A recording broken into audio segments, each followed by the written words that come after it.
శుభ్రత కోసం రోజూ బట్టలకు, శరీరానికి పట్టిన మురికిని ఎలా వదిలించుకుంటామో, అలాగే జీవన గమనంలో చెడ్డ ఆలోచనలు, చెడ్డ ఆశలు, అనవసర కోపం వల్ల మనస్సుకు పట్టిన మలినాన్ని వదిలించుకోవాలి.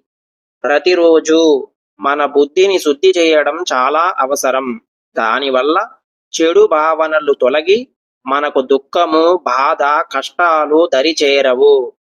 మనస్సును శుద్ధి చేయడానికి వాడే నీరు కేవలం ధ్యానం. కాబట్టి ప్రతిరోజు మనమందరం కొద్దిసేపు భగవంతుని ధ్యానములో గడపాలి.